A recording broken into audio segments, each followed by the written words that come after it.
The man waiting outside.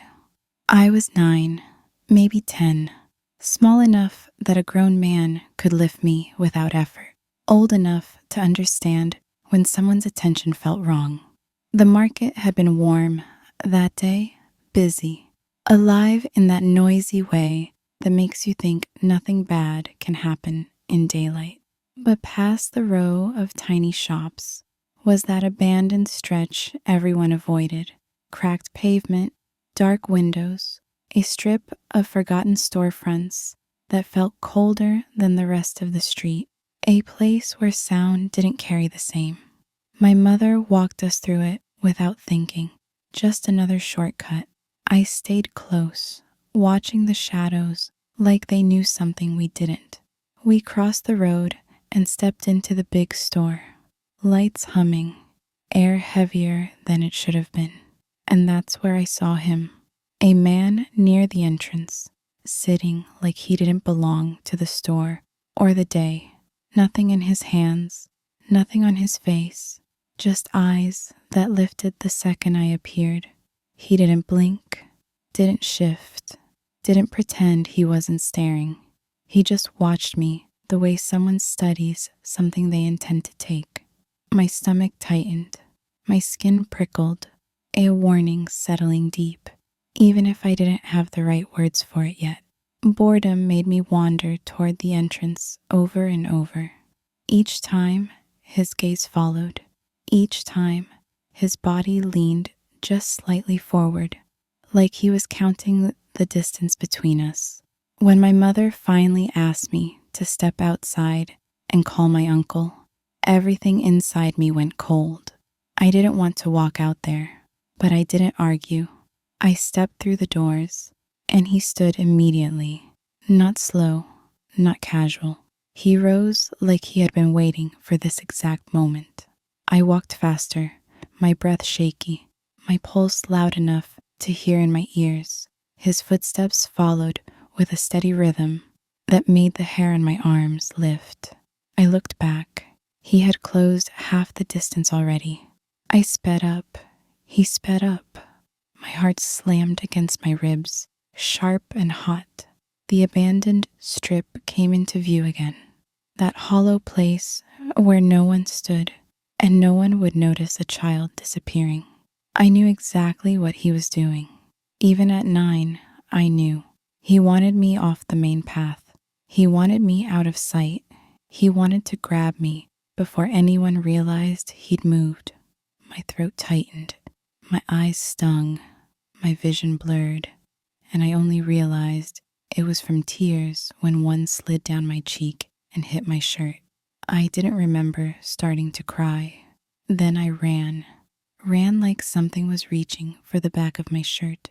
Ran with the kind of fear that burns your lungs and makes the world tilt. Shops blurred beside me. Every shadow felt close.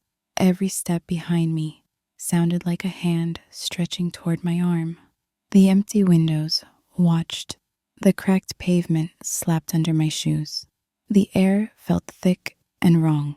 I reached the parking lot and scanned the cars, desperate, shaking, praying for something familiar. All I saw were metal shapes and sunlight flashing off glass. Then I spotted my uncle's car. I sprinted to it, ripped the door open, and climbed inside so fast my legs hit the seat. I told him my mom needed help with her bags because I didn't know how to explain the real reason. He drove us away, the market shrinking behind us, the quiet settling heavy around my shoulders. But the footsteps stayed with me, the eyes, the way he stood the moment I was alone. He wasn't confused. He wasn't lost. He wasn't curious.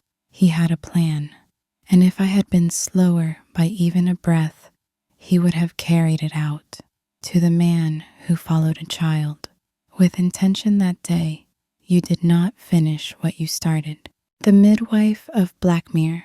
Blackmere was a quiet village that kept its secrets buried beneath mud and prayer. 1665 was the year the bells began tolling before dawn.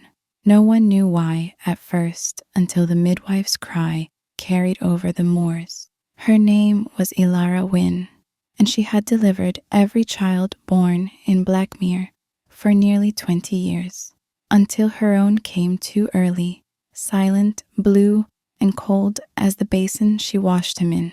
Grief twisted her gentle hands into fists. She begged the priest to bless the child's body. He refused. The babe was born without breath, he said. The soul never entered. They buried him outside the churchyard fence. That night, Ilara lit her lantern and carried her child's blanket to the well at the center of town. She whispered every birth name she could remember, each cry she'd coaxed into the world, and asked the dark to give one back. Something answered. The water trembled, and the wind turned bitter, carrying a voice that wasn't her own. A life for a life, midwife. A name for a name. At sunrise, the first infant in Blackmere stopped breathing. Then another, and another. By the 7th day, the townsfolk dragged Ilara from her cottage and tied her beneath the bell tower. She did not scream. She only said, "You asked me to bring your children into the world.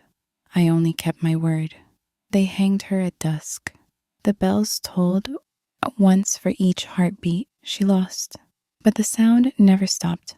Every year after, when the frost came early and the fog rolled thick, the bells would ring before dawn. No rope, no hands, just the echo of her curse, breathing through iron and air. Travelers who camp near the old moor say they hear crying on the wind.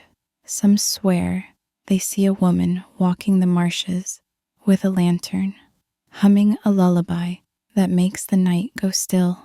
And if a child is born while the bells are ringing, it's said the babe will not draw breath until the lullaby ends. No one remembers the words anymore, only the sound of water trembling in the dark and the faint whisper that follows. A life for a life, a name for a name.